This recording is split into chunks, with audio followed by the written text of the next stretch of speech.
na pwede na kita na mag-improve man sa kabili.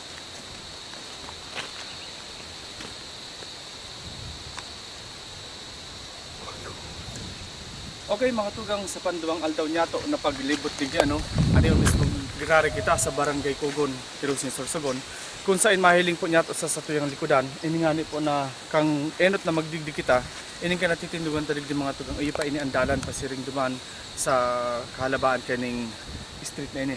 Alagid sa kanyan mga tugang, medyo naglihis na ning agi, duman na mismo po sa parting gilid na ito, ta medyo siguro ruminagasa na naman digdi ang mga bato as in mga baybay na hali mismo dyan sa paanan kang Bulkan Bulusan. So mga tugang, sa presente mahiling po nindo ang kamugtangan kayo na halos talagang halabaon na ini na kumbaga masyado na mawaag ining inagihan kay ning mga gapo na hali mismo dyan sa Bulkan Bulusan.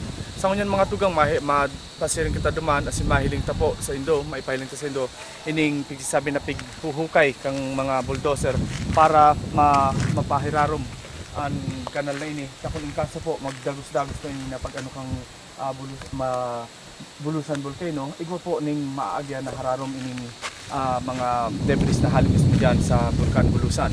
So ang tabayan po mga tugang, sa mga irereport sa Indo, halip po mismo digdi sa barangay Cogon, Irusin, Sorsogon, kaibahan si John Paul Labadia, Rosaura Vistoso para sa Inian Bareta.